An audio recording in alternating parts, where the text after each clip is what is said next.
Hello, welcome to హంషూస్ kitchen. మీకు ఈరోజు గాజర్కా హల్వా చాలా ఈజీగా ఎలా చేయాలో చూపిస్తాను, చూసేయండి.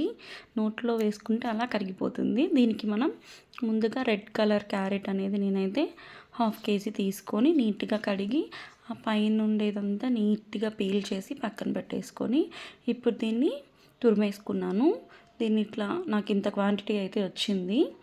దీన్ని ఇప్పుడు మనం ఒక కడాయిలో 2 టేబుల్ స్పూన్స్ గీ వేసుకొని అది కొంచెం హీట్ అయిన తర్వాత మనం గ్రేట్ చేసుకున్న క్యారెట్ ఉంది కదా, దాన్ని దీంట్లో వేసేసుకొని పచ్చివాసన పోయేంత వరకు సిమ్లో పెట్టుకొని ఫ్రై చేసుకోండి. ప్రొసీజర్ అయితే ఆ క్యారెట్ ఈ క్యారెట్ రెండు సేమ్ అండి, పెద్ద తేడా అయితే ఏం లేదు. కాకపోతే టేస్ట్ వైజ్గా కొంచెం ఇది హల్వాకి ఇది చాలా టేస్ట్ అయితే ఉంటుంది. అందుకే ఎక్కువగా కొంతమంది ఇది దొరికినప్పుడు దీన్ని ఎక్కువగా చూస్ చేసుకుంటారు. బాగా అయితే ఫ్రై అయిపోయింది. ఇప్పుడు దీంట్లోకి నేను 1.5 కప్ మిల్క్ అయితే యాడ్ చేశాను. ఆ మిల్క్ క్లిప్ అనేది ఎక్కడో మిస్ అయిపోయింది. ఈ మిల్క్లో మనం వేసుకున్న క్యారెట్ అనేది బాగా ఉడికేంత వరకు చిన్నగా సిమ్లో పెట్టేసుకొని కలుపుతూ మాడకుండా బాగా ఉడికించుకోవాలి.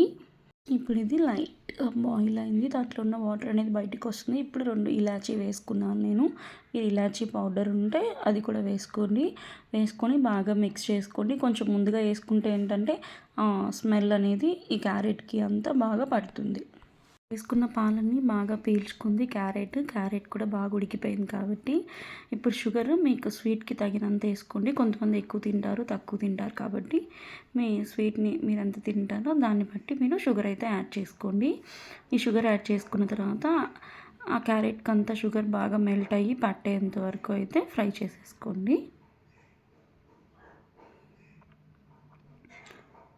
ఫైనల్గా మనం వేసిన షుగర్లో నుంచి వాటర్ అంతా బయటికి వస్తున్నాయి. ఇప్పుడు ఇది ఇంకా బాగా ఉడుకుతుంది. వాటర్ కొంచెం బయటకు వచ్చిన తర్వాత ఈ క్యారెట్ అనేది ఇంకా బాగా మెత్తగా అయితే ఉడికిపోతుంది.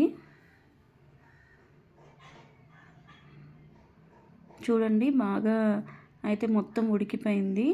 ఇప్పుడు ఈ ఫైనల్ స్టేజ్లో మనం ఏం చేయాలంటే ముందుగా జీడిపప్పు, డ్రై ఫ్రూట్స్ ఏవి ఉంటే అవి మీ దగ్గర, నేనైతే ఓన్లీ జీడిపప్పు అయితే యాడ్ చేస్తున్నాను. నేతిలో వేపి పెట్టుకున్న జీడిపప్పుని వేసుకొని బాగా మిక్స్ చేసి సర్వ్ చేసుకుంటే చాలా ఈజీగా ఉండే గాజర్కా హల్వా అయితే రెడీ అయిపోతుంది.